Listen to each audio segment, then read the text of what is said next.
आज मैं आपको बताऊंगा कि calculation of cement sand and aggregate for M20 grade of concrete. तो हम लोग सीमेंट सैंड और एग्रीगेट हम लोग कैसे इसका कैलकुलेशन करेंगे, किसके लिए? For M20 grade of concrete. For हम लोग करना यहाँ पे, जैसे हम लोग यहाँ पे यूज़ कर रहे हैं, यहाँ पे हम लोग कॉन्क्रीट जो लिए हैं वो 1 मीटर क्यूब का हम लोग को निकालना है। वॉल्यूम ऑफ कॉन्क्रीट जो है वो हमारा कितना है? 1 मीटर क्यूब का। और यहाँ पे जो ग्रेड यूज़ किया गया वो M20 grade of concrete use किया गया है। तो जैसे कि आप यहाँ देख रहे हैं कि यहाँ पे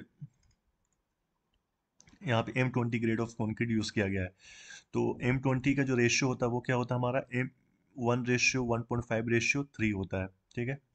तो यहाँ पे जो सीमेंट जो लिया गया है का फॉर्मूला जो होगा, ये हमारा क्या होगा? Volume, weight volume multiply by dry concrete coefficient divided by sum of ratio multiply by parts of cements होगा। तो यहाँ जो वेट वॉल्यूम है, ये हमारा वॉल्यूम कॉन्क्रीट जो है, ये हमारा क्या वेट वॉल्यूम है। और ड्राई कॉन्क्रीट कोफिशिएंट जो होगा वो हमारा कितना होगा? 1.54। ये जो होगा ये हमारा कांस्टेंट होगा। तो इसको आपको याद रखना होगा। ड्राई कॉन्क्रीट कोफिशिएंट का जो वैल्यू होता है वो 1.54 होता है। ये क्यों होता है मैं आपको नेक्स्ट वीडियो में बताऊंगा। और सम ऑफ रेशियो, तो सम ऑफ रेशियो कितना? 1:1.5:3। तो तीनों को हम लोग अगर ऐड करेंगे, 3 + 1.5 + 1 करेंगे तो 5.5 आएगा। पार्ट्स ऑफ सीमेंट्स, तो यहाँ कितना है? ये 1 क्या हमारा सीमेंट है, 1.5 क्या है? ये सैंड का है, और 3 क्या हमारा? एग्रीगेट है। तो ये 1 जो होगा तो मल्टीप्लाई बाय 1 हो गया, 1 पार्ट ऑफ सीमेंट्स। तो ये जब हम लोग कैलकुलेट करेंगे तो आएगा हमारा 0.28 क्यूबिक मीटर। अब जैसे यहाँ आप देख रहे हैं कि सीमेंट, ये हमारा जो निकाले हैं ये हम लोगों ने क्यूबिक मीटर में निकाला, हमारे मीटर क्यूब में निकाला सीमेंट का। अगर मुझको केजी में निकालना है तो क्या करना होगा? इसका फॉर्मूला होगा वॉल्यूम मल्टीप्लाई बाय डेंसिटी। तो वॉल्यूम हम लोग कितना निकाले? 0.28 मीटर क्यूब। यहाँ पे 0.28 हो गया। डेंसिटी, तो सीमेंट का जो हमारा डेंसिटी होता है वो कितना होगा? 1440 kg पर मीटर क्यूब होता है। ये डेंसिटी ऑफ सीमेंट होता है। तो ये आपको याद रखना होगा। 1440 ये हमारा क्या होता है? Density of cement. तो ये जब मल्टीप्लाई करेंगे तो 403.2 kg ये हमारा सीमेंट निकल के आ गया केजी में। अब मुझे बैग में लाना है, तो सीमेंट जो होता है वो हमारा किस में आता है? बैग में आता है जनरली। ठीक है। तो जो हम बैग जो होता है उसका वेट कितना होता है? 50 kg का बैग आता है सीमेंट का। तो इसमें बस क्या किए, 403.2 डिवाइडेड बाई 50 किए। तो ये हमारा जो सीमेंट जो है वो हमारा बैग्स में निकल के आ गया, जो हमारा 8.06, माने अराउंड 8 बैग्स हमारा सीमेंट लगेगा। तो जैसे सीमेंट मैंने क्या निकाला, पहले क्यूबिक मीटर में आप निकाल सकते हैं, आप चाहे तो केजी भी निकाल सकते हैं, या तो आप बैग में निकाल सकते हैं। ये जो फॉर्मूला ये आपको याद रखना होगा। वॉल्यूम ये सीमेंट का जो क्यूबिक मीटर में आता है। ठीक है। अब हम निकालते हैं सीमेंट का, जैसे हो गया। अब हम लोग सैंड का बताते हैं आपको, सैंड का कैसे होगा। जैसे यहाँ भी सैंड का भी सेम फॉर्मूला है।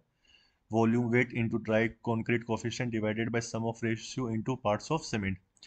तो वेट वॉल्यूम कितना होगा? जैसे यहाँ पे हमारा कितना है weight volume concrete? 1 metre cube है, तो इसलिए यहाँ भी क्या होगा? 1 मीटर होगा। उसके बाद क्या हमारा ड्राई कॉन्क्रीट कोफिशिएंट है। तो यहाँ पे जो ड्राई कॉन्क्रीट कोफिशिएंट है ये भी सेम होगा 1.54। ठीक है। सम ऑफ रेशियो वही 1:1.5:3 था। तीनों को ऐड हम लोग करेंगे तो कितना आएगा? 5.5।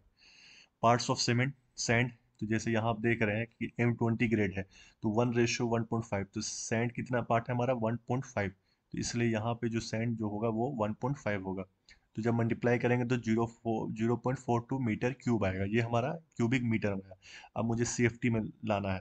तो सैंड जो होता है हम जनरली किस में मंगाते हैं? CFT मंगाते हैं। तो मीटर क्यूब को अगर मुझे CFT में लाना है तो मल्टीप्लाई क्या करना पड़ता है? 35.31 से मल्टीप्लाई करना पड़ता है। इसलिए हम लोगों ने यहाँ 0.42 मल्टीप्लाई बाई 35.31 किए तो 14.83 CFT ये सैंड निकल के आ गया। क्योंकि मीटर क्यूब को अगर CFT में लाना है तो 35.31 से आपको मल्टीप्लाई करना होगा। अब मुझे केजी में लाना है तो वही वॉल्यूम इंटू डेंसिटी होगा। तो वॉल्यूम कितना था हमारा? 0.42 मीटर क्यूब निकल के आ गया, सैंड का आया था। और डेंसिटी जो होता है वो सैंड का हमारा 1450 से 1500 kg पर मीटर क्यूब, नहीं, 1450 से 1600 kg पर मीटर क्यूब होता है सैंड। ठीक है। तो हम लोगों ने यहाँ पे कितना लिया है? 1450 kg पर मीटर क्यूब। तो सैंड का जो निकल के आएगा वो केजी में कितना आएगा? 609 kg। अब हम लोग एग्रीगेट, एग्रीगेट का भी सेम है। यहाँ भी वही होगा। वेट वॉल्यूम कितना था? 1 metre cube. Dry concrete coefficient कितना होगा? 1.54, फिर divided by sum of ratio 5.5। M20 grade का अगर हम एग्रीगेट पार्ट कितना आएगा? 1:1.5:3 होता है। तो एग्रीगेट हमारा कितना? 3 पार्ट है, तो मल्टीप्लाई बाई 3 किए तो 0.84 क्यूबिक मीटर आएगा। ठीक है। उसके बाद अगर सेफ्टी में लाना है, क्योंकि जनरली हम लोग एक सैंड और एग्रीगेट किस में मंगाते हैं, सेफ्टी में मंगाते हैं। तो एग्रीगेट को सेफ्टी में लाना माने मीटर क्यूब को मुझे सेफ्टी में कन्वर्ट करना है क्यूबिक फीट में, तो मल्टीप्लाई किससे करना होगा, 35.31 से, तो ये मेरा सेफ्टी में निकल के आ जाएगा। तो ये हमारा टोटल क्या हो गया, कैलकुलेशन मैंने आपको बता दिया कैसे निकालने हैं। सीमेंट सैंड और एग्रीगेट का हम लोग निकाले हैं ये। फॉर किसके लिए निकाले, ये हम लोग M20 ग्रेड ऑफ कॉन्क्रीट का निकाले हैं। M10 का भी आप निकाल सकते हैं, बस वहाँ पर रेशियो चेंज हो जाएगा जो M10 का रेशियो होता है।